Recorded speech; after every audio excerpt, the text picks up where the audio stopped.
उत्पादन केंद्र की पहचान।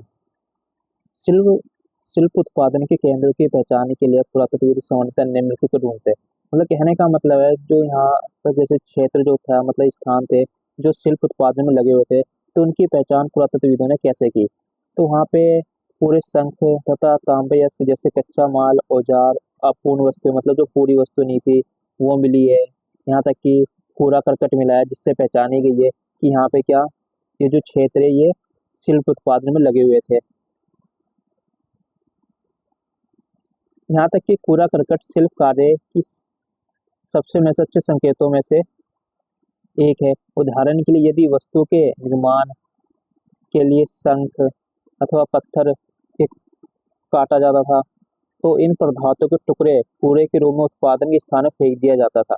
मतलब कहने का मतलब है कि जो शिल्प उत्पादन के कार्य में जो लगे हुए क्षेत्र थे जिससे मनके या कुछ चीज जो बनाए जाते जो उनसे कूड़ा करकट जो निकलता था वो वहीं पर फेंक दिया गया जिससे पहचाना गया है कि यहाँ के जो क्षेत्र है शिल्प उत्पादन में लगे हुए थे।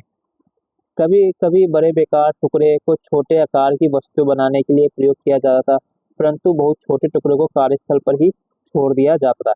कहने का मतलब है जो टुकड़े जो निकलते थे, जो बड़े बड़े टुकड़े निकलते थे और जो बेकार हुआ करते उनसे भी कुछ ना कुछ वस्तुएं बनाई जाती, लेकिन जिन कूड़ा करकट से वस्तु नहीं बनाई जाती थी उन्हें वहीं पर छोड़ दिया जाता था। यहाँ तक कि विशिष्ट केंद्रों के अतिरिक्त मोहनजोदड़ो तथा हड़प्पा जैसे बड़े शहरों में भी शिल्प उत्पादन कार्य किया जाता था। अब आता है माल प्राप्त करने की संबंधी नीतियां। तो जैसा कि स्पष्ट है कि शिल्प उत्पादन के लिए कई प्रकार के कच्चे माल का प्रयोग होता था। जैसे हालांकि कुछ जैसे कि मिट्टी स्थानीय स्तर पर उपलब्ध थे, कुछ अन्य जैसे पत्थर, लकड़ी, धातु, जलोढ़ मैदान के बाहर क्षेत्र से मंगवाने पड़ते थे। जैसे बैलगाड़ियों के मिट्टी के बने खिलौने के प्रतिरूप के संकेत करते हैं कि यहाँ सामान लोगों के लिए स्थल मार्ग द्वारा परिवहन का एक महत्वपूर्ण साधन था। कहने का मतलब क्या है जो शिल्प उत्पादन में जितने भी स्थान लगे हुए थे उनको कुछ ना कुछ वस्तु की जरूरत होती थी, जैसे कि पत्थर, लकड़ी, धातु, जलोरक जैसे मैदान से मतलब कुछ ना कुछ चीजें उन्हें मंगवाना पड़ता था, जिन्हें मंगवाने के लिए उन्हें बाहरी क्षेत्र से भी क्या करना पड़ता, संपर्क रखना पड़ता था। और संपर्क के लिए सबसे अच्छा साधन क्या था, स्थल मार्ग के द्वारा भी करते थे और जल मार्ग के द्वारा भी करते थे। अब आता है उपमहाद्वीप तथा उसके आगे से आने वाला माल। अब आता है हड़प्पा वासी जो शिल्प उत्पादन में लगे हुए थे वो कैसे माल मंगवाते थे उपमहाद्वीप या उससे आगे से आने वाले माल। जैसे उदाहरण के लिए उन्होंने नागेश्वर, बालाकोट में जहाँ शंख आसानी से उपलब्ध था बस्ती स्थापित की। ऐसा ही कुछ अन्य पुरस्थल थे जहाँ जैसे सुदूर अफगानिस्तान में सोतगई, यहाँ तक कि अत्यंत कीमती माने जाने वाले नीले रंग के पत्थर लाजुदमणि सबसे अच्छे स्रोत के निकट स्थित था। लोथल जो कार्निनियल जैसे गुजरात के भरूच, सेलखरी जो दक्षिण राजस्थान और उत्तरी गुजरात से जैसे धातु राजस्थान के स्रोत के निकट से स्थित था। कहने का मतलब है कि जितनी वस्तु है ये अपने स्थानों के नाम से भी जानी जाती है और वहां से हड़प्पा वासी लोग क्या सामान ही मंगवाते थे। जैसे कि जो लाजुद मनी है सबसे ये कहाँ से मंगवाए जाते हैं, लोथल से ही मंगवाए जाते थे। और कार्नेलियल से क्या मैं लोथल जो कार्नेलियल से मंगवाए जाते हैं, सेल खरी ये कहाँ से मंगवाए जाते हैं, राजस्थान और उत्तरी गुजरात से मंगवाए जाते थे। अब ऐसे आता है कच्चा माल प्राप्त करने की एक अन्य नीति। जैसे राजस्थान में खेतरी अंचल जो तांबे के लिए प्रसिद्ध भी था, वो यहाँ से तांबे भी मंगाए जाते थे। और दक्षिण भारत सोने के लिए जैसे कि क्षेत्र अभियान भेजा जाता। इन अभियानों के माध्यम से स्थानीय समुदाय के साथ संपर्क स्थापित किया जाता। इन इलाकों में यदा कदा मिलने वाले हड़प्पा प्रवस्ती ऐसे संपर्क में संकेतक है जो क्षेत्रीय क्षेत्र में मिले साक्ष्यों के पुरातत्वविदों ने गणेश्वर जोधपुर संस्कृति का नाम भी दिया है। इस संस्कृति के विशिष्ट मृदुभांड हड़प्पा मृदुभांडों से अलग थे तथा यहाँ तांबे की वस्तु की असाधारण संपदा मिली थी। ऐसा संभव है कि क्षेत्र में निवासी हड़प्पा सभ्यता के लोग को तांबा भेजते थे। मतलब कहने का मतलब क्या है, यहाँ जो खेतरी अंचल है यहाँ से तांबा मंगाया जाता और दक्षिण भारत से जो सोने जैसे सोना मंगवाया जाता है, यहाँ पे कुछ अभियान भेज के सोना मंगाया जाता और यहाँ से हड़प्पा वासी लोग क्या करते संपर्क साधते थे। और यहाँ पे क्या पुरातत्व ने गणेशपुर जोधपुर संस्कृत नाम भी दिया क्योंकि यहाँ की जो जो मृदभांड जो मिले ये हड़प्पा सभ्यता से क्या अलग है, इसलिए यहाँ के जो पुरातत्वविद है उन्हें क्या नाम दे दिया, गणेशपुर जोधपुर संस्कृति का नाम दे दिया इस सभ्यता को, क्योंकि यह असाधारण संपदा मिली थी यहाँ मानी जाती है।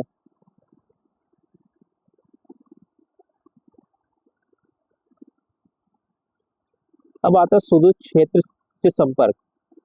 सुदूर क्षेत्र का मतलब जो दूर दूर जो क्षेत्र थे उनसे कैसे संपर्क था हड़प्पा वासी लोगों का। अब हाल में ही पुरातत्वविद की खोज इंगित करते हैं कि तांबा संभवतः अरब प्रायद्वीप के दक्षिण पूर्व छोर में स्थित ओमान से भी लाया जाता था। अभी मैंने ऊपर बताया था कि तांबा कहाँ से मंगवाया जाता, क्षेत्रीय अंचल से ही मंगाया जाता था। अब जो बता रहे हैं तांबा कहाँ से मंगवाया जाता, अरब प्रायद्वीप से दक्षिण पूर्व छोर पर स्थित एक ओमान ओमान से भी मंगवाया जाता था। रासायनिक विश्लेषण से दर्शाता है कि ओमान तांबे में हड़प्पा दोनों के निकल के अंश मिले।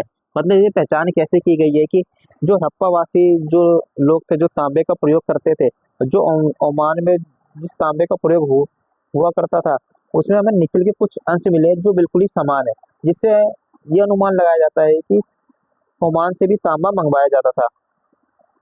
यहाँ तक एक विशेष प्रकार का पात्र अर्थात एक बड़ा हड़प्पा मर्तबान जिसके ऊपर काली मिट्टी की एक मोटी परत भी चढ़ाई गई थी, ओमानी स्थलों से मिला है। मतलब ये जो हमें मिला, ये जो मृदभांड है या मर्तबान है, ये कहाँ से मिला, ओमान से मिला। वही कैसा है, तांबे का है, और इस पे एक मोटी मोटी परतें तरल पदार्थों के रिसाव को रोक देती है। हमें ये नहीं पता कि इन पात्रों में क्या रखा जाता था, पर ये संभव है कि हड़प्पा सभ्यता के लोग इनमें रखे सामान को ओमानी तांबे के विनिमय करते थे। मतलब ये क्या करते, विनिमय का एक साधन भी था। अब आता 3वीं शताब्दी ईसा पूर्व में दिनांकित, जैसे मेसोपोटामिया के लेखों में मगान जो संभवतः ओमान के लिए प्रयुक्त नाम था। मतलब ओमान के लिए किस नाम का प्रयोग तो होता था, मतलब किस नाम का प्रयोग करते थे, मगान।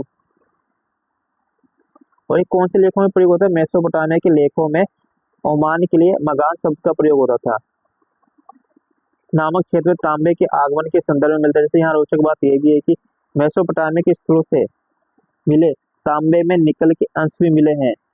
लंबी दूरी के संपर्कों की ओर संकेत करने वाले अन्य पुरातत्व खोजों में हड़प्पा मोहरे बाटे पास तथा मन के शामिल है। इन संदर्भ में ये भी देखना महत्वपूर्ण है कि मेसोपोटामिया के लेख दिलमुन को क्या बोलते हैं, बहरीन द्वीप, मगान तथा महलुआ, तांबे के लिए महलुआ, संभवतः हड़प्पा क्षेत्र के लिए प्रयुक्त शब्द नामक क्षेत्र से संपर्क की जानकारी मिलती है। ये लेख महलुआ से प्राप्त निम्नलिखित उत्पादों का उल्लेख करते हैं, जैसे कार्निलियन, लाखपत मणि, तांबा, सोना तथा विविध प्रकार की लकड़ियां। महलुआ के विषय में एक मेसोपोटामिया मिथक भी ये बताता है, तुम्हारा पक्षी हाजा पक्षी हो, उसकी आवाज राजप्रसाद में सुनाई दे। कई पुरातत्वविदों का मानना है कि हाजा पक्षी मोर था, और क्या ये नाम उससे अपनी आवाज से मिला है। मतलब कहने का मतलब यहाँ एक पक्षी से अंदाजा लगाया जाता है कि जो पक्षी था वो राजप्रसाद था, उसकी आवाज से पुरातत्वविद क्या बोलते हैं, हाजा पक्षी मोर था, लेकिन उसके आवाज से ये नाम मिला था। ऐसा संभव है कि ओमान में बहरीन या मेसोपोटामिया से संपर्क समुद्री मार्ग था। मतलब कहने का मतलब क्या है, जो ओमान से यहाँ व्यापार किया जाता था वो कैसे किया जाता, समुद्री मार्ग से किया जाता था। नाविक को देश कहते हैं, और यहाँ तक कि मेसोपोटामिया के लेख में महलुआ को नाविक का देश कहते हैं। पूछा भी जाता है कि मेसोपोटामिया के लेख में महलुआ को क्या बोलते थे, एक नाविक का देश भी कहते हैं। इसके अतिरिक्त हम मोहरों पर जहाजों तथा नाव के चित्रांकन भी पाते हैं। अब आता है मोहर लिपि तथा बात।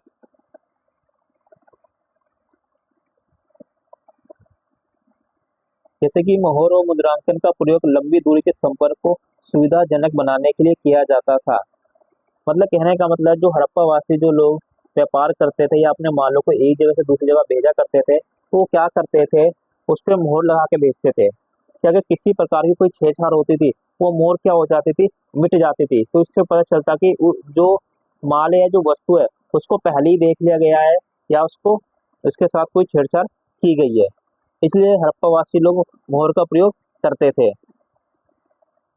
जैसे मान लो कि सामान से एक भरा थैला है, एक स्थान से दूसरे स्थान भेजा गया, उस पर मुख्य रस्सी से बांधा गया और गांठ पर थोड़ी गीली मिट्टी जमाकर एक से अधिक मोहरें दबाया गया और जिससे मिट्टी पर मोहरों की छाप पड़ गई। इस थैले के अपने गंतव्य स्थान पर पहुंचना मुद्रांकन अक्षुण। अक्षुण का मतलब क्या होता है? मिट जाना। अगर वो मिट जाता है तो इसका मतलब थैले से किसी प्रकार कोई छेड़छाड़ नहीं की गई है। और मुद्रांकन से प्रेषक की पहचान का भी पता चल जाता था, क्योंकि जो मुद्रांकन से क्या, जो मोहर होती थी उसके मालिक जो भी होते वो अपना नाम छपवा देते या अपने इष्ट देवता का नाम भी छुपाते थे, जिससे पता चल जाता है कि ये माल किसका है। अब आते हैं एक रहस्यमय लिपि। सामान्यतः हड़प्पा हड़प्पा मोहरों में एक पंक्ति में कुछ लिखा है, जैसे कि संभवतः मालिक के नाम व पदवी को भी दर्शाता है।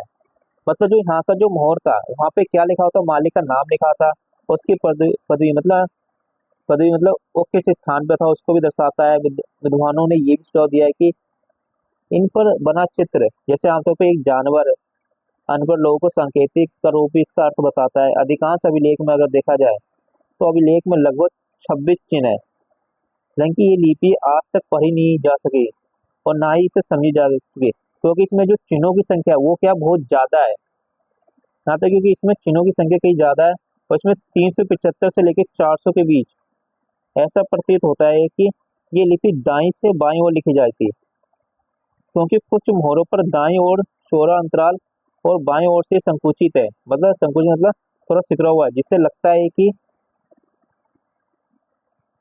ये उत्कीर्ण ने दाईं ओर से लिखना आरंभ किया और बाद में ये बाईं ओर स्थान कम पड़ गया।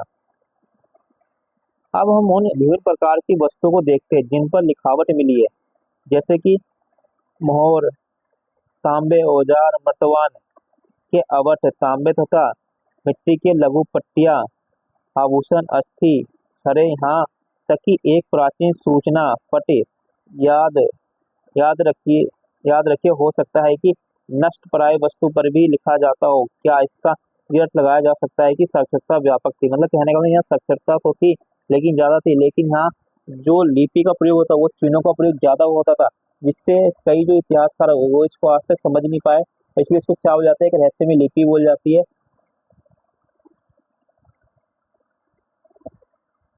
अब आता है बाढ़। हड़प्पा वासी के लोग क्या करते हैं, बाढ़ का प्रयोग भी करते हैं। बाढ़ कैसा होता था, ये द्विधारी होता था। द्विधारी का मतलब एक का दो, दो का चार, मतलब डबल डबल होता जाता था। जैसे दो का चार, आठ का सोलह, सोलह का बत्तीस, बत्तीस का ऐसे चौसठ, ऐसे होता था। ये जो एक सूक्ष्म या परिशुद्ध प्रणाली द्वारा नियंत्रित होते थे ये बाढ़ सामान्यतः चट नामक पत्थर से बनाए जाते हैं। एग्जाम में पूछा जाता है कि जो बाढ़ थे किस नामक पत्थर से बनाए जाते, चट नामक पत्थर से बनाए जाते थे। और ये आमतौर पर ये किसी भी तरह के निशान रहित घनाकार हुआ करते थे। इन बाटों के निचले मानदंड द्विधारी हुआ करते थे, मतलब एक, दो, चार, आठ, सोलह, बत्तीस ऐसे, जबकि ऊपरी मानदंड दशमलव दशमलव मतलब 160, 200, 320 मतलब दशमलव पर होते थे। छोटे बाटों का प्रयोग सामान्यतः आभूषण और मनकों को तोड़ने के लिए किया जाता था, लेकिन धातु से बने तराजू को पलटे में भी मिले। अब आता है प्राचीन सत्ता। अगर देखा जाए तो यहाँ पे हमें एक मूर्ति मिलती है, ये एक मूर्ति मिलती है जिसको जो इतिहासकार क्या नाम देते हैं, प्रसाद नाम भी देते हैं। हड़प्पा समाज में जटिल फैसले लेने और उन्हें कार्यान्वित करने के संकेत मिलते हैं। उदाहरण के लिए हड़प्पा पूरा वस्तु में असाधारण एकरूपता को ही ले, जैसे कि मृदभांड और मोहरों, बाढ़ तथा ईंट से स्पष्ट है कि महत्वपूर्ण बात यह है कि ईंट जिनका उत्पादन स्पष्ट रूप से किसी एक केंद्र पर नहीं होता था, जम्मू से गुजरात तक पूरे क्षेत्र में समान अनुपात की थी। मतलब कहने का मतलब है जो हड़प्पा स्थल है या मोहनजोदड़ो जो स्थल है, यहाँ पे जो ईंट का जो उत्पादन होता था वहाँ पे सब एक ही प्रकार का अनुपात मिलता था। ऐसा नहीं कि कहीं छोटी ईंट मिले कोई बड़ी ईंट मिले, नहीं, हर जगह कैसा मिलता था, एक ही। तो कहने का मतलब कि ऐसा माना जाता है कि यहाँ पे एक सत्ता भी थी जो क्या करती थी, हड़प्पा सभ्यता को चलाती थी। ये कुछ इतिहासकार का कहना है कि अलग अलग कारणों से बस्ती विशेष स्थानों पर आवश्यकता अनुसार स्थापित की गई थी। इसके अलावा ईंट बनाने और विशाल दीवारों तथा चबूतरों का निर्माण के लिए भी श्रम संगठित किया गया था।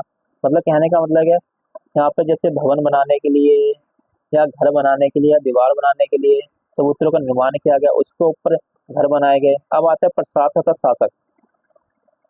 सत्ता के केंद्र, सत्ता के केंद्र अथवा सत्ताधारी लोगों ने विषय में पुरातत्व विवरण में हमें कोई त्वरित उत्तर नहीं देते। जैसे पुरातत्वविदों ने मोहनजोदड़ो में मिले एक विशाल भवन को एक प्रसाद की संज्ञा दी है। जैसे ये जो मूर्ति है ऊपर, इसको किसकी संज्ञा दी है? प्रसाद की संज्ञा दी है। परंतु इससे संबंध कोई भव्य वस्तु नहीं मिली। एक पत्थर की मूर्ति को पुरोहित राजा की संज्ञा भी दी है। मतलब ये जो पत्थर की मूर्ति को पुरोहित राजा की संज्ञा भी दी गई है। और ये नाम आज भी प्रचलित है, और ऐसा इसलिए क्योंकि ये पुरातत्व मेसोपोटामिया के इतिहास तथा वहाँ के पुरोहित राजाओं से परिचित है। और ये यही मान्यता उन्होंने सिंधु क्षेत्र में भी ढूंढा है। लेकिन जैसा कि हम देखेंगे कि हड़प्पा सभ्यता की अनुष्ठानिक प्रथाएं अभी तक ठीक प्रकार से समझी नहीं जा सकी। मतलब कहने का जो अनुष्ठानिक वहाँ जो प्रथाएं चलती थी हड़प्पा सभ्यता में, कई इतिहासकार उनको समझने में क्या असक्षम है, और न ही ये जानने के साधन वो उपलब्ध है कि ये जो लोग इन अनुष्ठान का निष्पादन मतलब कैसे करते थे, और उन्हीं के पास राजनीतिक सत्ता होती थी। मतलब कुछ लोग क्या बोलते थे कि राजनीतिक सत्ता क्या होती है, हाँ लोगों के पास होती थी। मतलब कोई भी किसी प्रकार का कोई शासक नहीं होता था। जैसे कि मोहनजोदड़ो, हड़प्पा आदि के अपने अलग अलग राजा होते थे। कुछ और ये भी तर्क देते कि यहाँ एक ही राज्य था। जैसे कि पूरा वस्तुओं में समानता हो, नियोजित बस्तियों के साक्ष्य, ईंटों के आकार में निश्चित अनुपात तथा वस्तु के कच्चे माल के स्रोतों के समीप संस्थापित होने से स्पष्ट होता है। ऐसा प्रतीत होता है कि हड़प्पा वासियों ने एक प्रकार की लोकतांत्रिक प्रणाली को अपनाया, क्योंकि उस समय कुछ भवनों को सुविधा के लोगों के लिए लोगों को द्वारा बनाया गया था। कहने का मतलब क्या, जो लोग यहाँ जो रहते थे उन्होंने क्या करा, एक ही प्रकार की सुविधा को अपनाया। मतलब जैसे हर जगह जो भवन बनाया जाता वैसी भवन को अपनाया।